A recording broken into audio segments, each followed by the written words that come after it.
ఇశ్రాయేలీయులు అనగా ఎవరు? మొదటిగా దేవుడు వీరిని తన సొంత జనాంగముగా ఎన్నుకున్నాడు.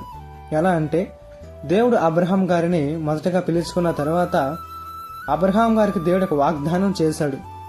అదే, నీ సంతానం నుంచి ఆకాశ నక్షత్రాలంత విస్తారముగా జనాంగాలను పుట్టిస్తానని వాగ్దానం చేశాడు.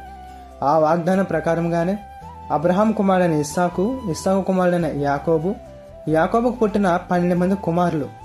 వాళ్ళే రూబేను, షిమ్యోను, లేవి, యూదా, జెబులోను, ఇస్సాకారు, దాను, గాదు, ఆషేరు, నఫ్తాలి, యోసేపు, బెన్యామీను. వీరి నుంచి వచ్చిన వారే ఇశ్రాయేలీయులు. దేవుడు అబ్రహాం గారికి చేసిన వాగ్దానం ప్రకారంగా వీరు గొప్ప జనాంగంగా ఎదిగారు. ఎలా అంటే, వీరి కాల్బలమే అనగా వీరి యొక్క సైన్యాన్ని ఆలోచిస్తే, బైబిల్లో చూస్తే సుమారు 6 లక్షలకు పైగా మనకు కనబడుతూ ఉంటారు. అంటే వీరి కుటుంబాలతో సహా మనం ఆలోచిస్తే సుమారు అంచనాగా 20 లక్షల మందికి పైగా జనాంగంగా వీరు మనకి కనబడుతూ ఉంటారు.